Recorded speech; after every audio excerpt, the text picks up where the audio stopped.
Essa pílula é um oferecimento Caoa Sherry. Bom, e nós vamos falar agora sobre um movimento que está acontecendo ao longo desta sexta-feira, que é o movimento chamado de Silence Day. Isso é uma reação que está sendo feita nas redes sociais a esse cerco ao movimento do pensamento conservador, e a proposta é bastante simples. Há um pedido para que ao longo desta sexta-feira não seja feita nenhuma postagem, nenhum comentário, nenhum compartilhamento nas redes sociais. Um dos participantes dessa iniciativa é o empresário Otávio Facuri, e ele vai conversar conosco a partir de agora para tratar de outros assuntos também. Boa noite, Otávio. Obrigado pela entrevista. Seja bem-vindo. Boa noite, Vitor. Boa noite, Ana, Fiuza, Constantino. Boa noite a todos que estão aí assistindo a Jovem Pan. Obrigado pelo convite. Estou à disposição. Ô Facuri, para começarmos, queria então a sua opinião sobre esse movimento, o Silence Day, e exatamente qual seria a mensagem a ser passada com essa mobilização, qual é o sentido que se pretende dar a isso, Facuri? Pois bem, acho que inicialmente a ideia é conscientizar as pessoas, conscientizar quem participa da vida virtual nas redes sociais do que está acontecendo, né? Nós chegamos a esse ponto por conta de crescente movimento de censura que chegou ao limite de banir a conta do presidente da nação mais poderosa da Terra, né? Que é o caso do banimento do Donald Trump.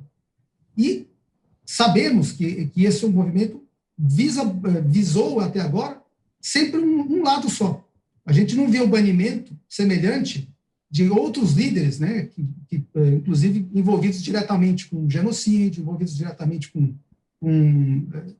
situações realmente criminosas, né? Houve o banimento do Donald Trump. Então, a ideia foi promover um dia de silêncio nas redes, primeiro para mostrar o tamanho, né, dos conservadores. A movimentação nas redes hoje, acredito que deve ter caído bastante, engajamento, comentários. Isso vai ser sentido também no resultado das empresas, no Twitter, no Facebook, no Instagram, de forma que mostre o tamanho, do que está sendo feito, né, e o tamanho de agressividade que está sendo feita contra a liberdade de expressão. Você, Fiuza. Facuri, olá. Eu vou te fazer aqui uma pequena provocação. Eu tenho a impressão, modesta impressão, de que essa segmentação a que você acaba de se referir, os grupos, né, os conservadores, o outro lado, etc., eu tenho a impressão de que quem quer perseguir tem nisso o seu melhor combustível, né? Porque é exatamente isso. Para você, que se considera um conservador, você vai dizer que o conservadorismo é um tradicionalismo, ele traz valores que são muito bons, positivos, etc. Mas quem quer te estigmatizar vai dizer que o conservador é o reacionário, é a direita autoritária, etc. Você não acha melhor quem está interessado em liberdade afirmar a liberdade, assim, sem os rótulos? Você não acha que talvez seja o instrumento mais eficaz? Eu concordo com você. Essa definição de que esse movimento é dos conservadores é que, na verdade, está sendo imposta, né?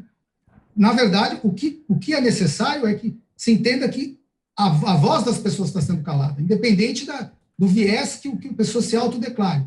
Então, lógico, o início do movimento vem de pessoas ligadas ao pensamento conservador, esses que você mencionou. Mas a ideia é mostrar que isso pode chegar a qualquer um que tem a sua... inclusive, eu vou dar um exemplo que você acabou de falar. A Angela Merkel, que ela está liderando a Alemanha há mais de 20 anos, se eu não me engano. Ela se levantou contra a censura sofrida pelo Donald Trump. Outros líderes, né, não necessariamente ligados ao movimento conservador, chamaram a atenção para a censura. Então, sim, a definição disso como um movimento visando a liberdade seria a melhor maneira de propagar, né, e de conscientizar as pessoas. Mas isso novamente, o lado de lá cria essa narrativa de que esse movimento tem origem no conservadorismo. Cabe a nós, quem defende a liberdade, gritar bem alto, dizer que este movimento é em prol da liberdade, né? É isso, você tem razão. Ana Paula. Facuri, tudo bem? Eu vi também que, assim como a Angela Merkel, né, aí próprio desafeto político declarado de Donald Trump foi aí a público a defender a liberdade. O próprio presidente aí, socialista do México também disse que agora, inclusive, vai levar ao G20 uma proposta para que a liberdade de expressão e a discussão para que a liberdade de expressão seja muito protegida no mundo. A minha pergunta para você é a seguinte: eu entendo todo esse movimento, né, do Dia do Silêncio aí, do Silence Day, mas eu estou vendo algumas pessoas que quebraram esse movimento porque hoje realmente o dia foi abarrotado aí de notícias relevantes, como no Amazonas, aqui também nos Estados Unidos, o próprio membro do Black Lives Matter ligado com a Antifa foi acusado pelo FBI de infiltrar ali na confusão no Capitólio, né, para instigar a violência. E algumas pessoas acabaram sendo criticadas por quebrar esse Silence Day exatamente para expor notícias importantes. Você não acha que aí, nesse ponto, deveria ter um outro tipo de movimento, porque já tem um lado que quer calar, né, o outro lado, e se esse lado que está calado entrar também num silêncio num dia como o de hoje, não é um pouco perigoso? Concordo com você. É extremamente perigoso. Eu acho que faltou na organização desse movimento uma espécie de fail-safe, né? Uma espécie de saída para uma situação como essa. Porque você consegue imaginar se é sabido que um certo grupo enorme de pessoas não vai se manifestar, logicamente que eles aproveitariam a pista livre para soltar todo tipo de notícia, né? E capitalizar em cima, por exemplo, de um pedido de impeachment contra o presidente Bolsonaro, e outras notícias que normalmente seriam refutadas ou contestadas por todo um grupo de pessoas que hoje está calado, né? Então, eu acho que deveria ter tido uma organização no sentido de que, se for necessária uma manifestação, teria uma hashtag especial para dizer, nós estamos quebrando por conta de uma necessidade, está aqui, essa hashtag é a exceção ao silêncio para desconstruir uma narrativa, para refutar entrar no contraponto a alguma narrativa que venha do outro lado. Constantino. Facuri, boa noite. Na sua opinião, e eu já milito nos bastidores de causas ligadas à direita ou associada a movimentos liberais e conservadores há muito tempo, na sua opinião, Facuri, eu queria ouvir qual é o grande impeditivo de se buscar um mínimo denominador comum para ter algum tipo de união? É vaidade? É preciosismo? É falta de senso de prioridade e proporção? Porque o outro lado já declarou guerra faz tempo. Enquanto que a direita, os conservadores são perseguidos, são intimidados e, às vezes, por picuinhas, por uma questão de ego, racha ou então busca uma perfeição e passa a criticar e se tornar inimigo quando diverge 10%. Né? Ana Paula é uma profunda conhecedora do Ronald Reagan, ele dizia, se é 80% do nosso lado, é 80% amigo e não 20% inimigo. Na sua opinião, o que mais dificulta uma possibilidade de união à direita?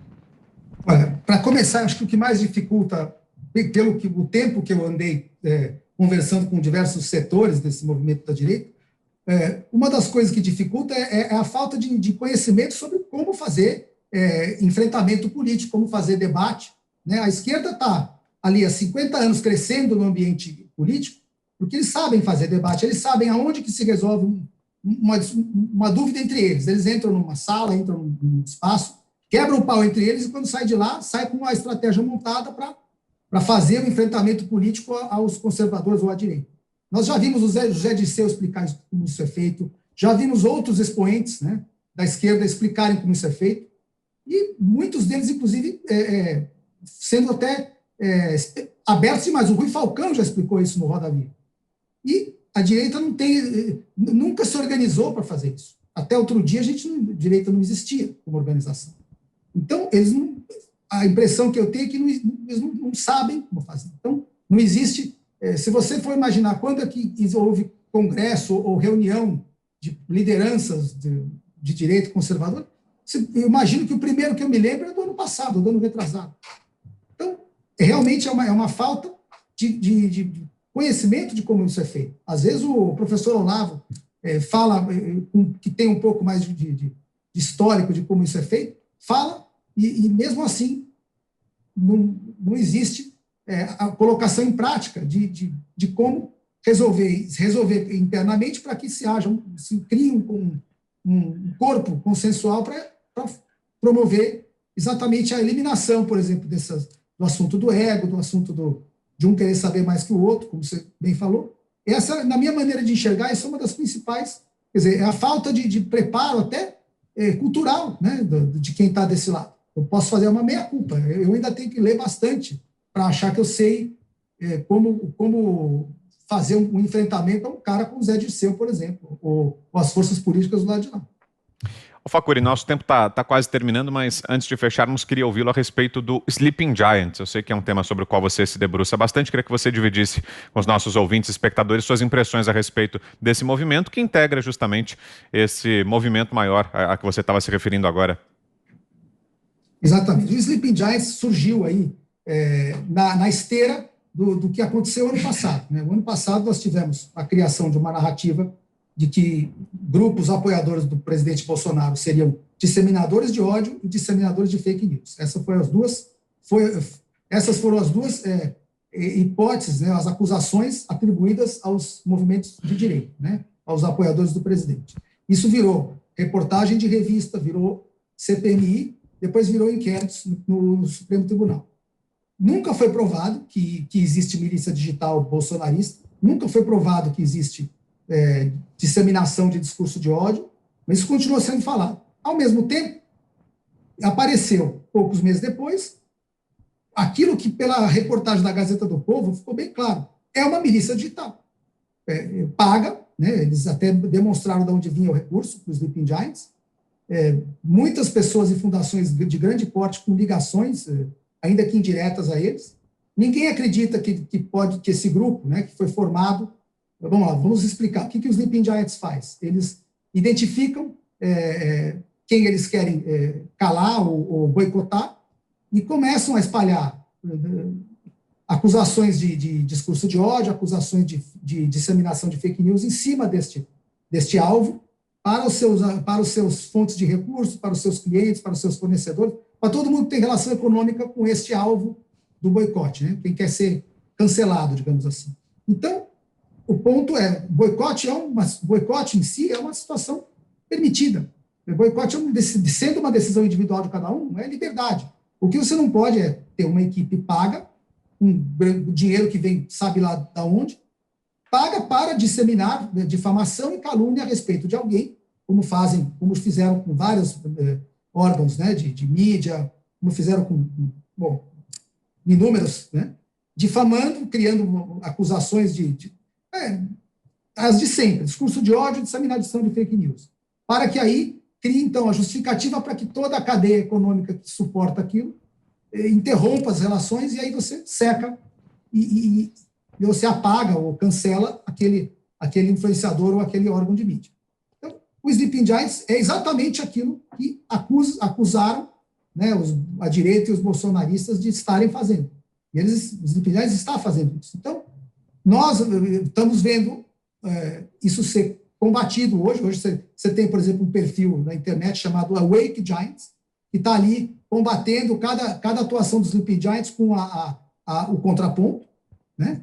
E temos, inclusive, você vê também a agência de checagem também combatendo as agências de checagem de viés de esquerda com uma checagem com outro viés, ou com outro tipo de checagem. Então, sim, o combate está sendo feito, mas é o que dá para dizer hoje. Perfeito. Aí o Otávio Facuri, empresário, esteve conosco aqui em Os Pingos nos Is. Obrigado pela entrevista, Otávio, e um bom final de semana por aí. Obrigado a todos e bom fim de semana.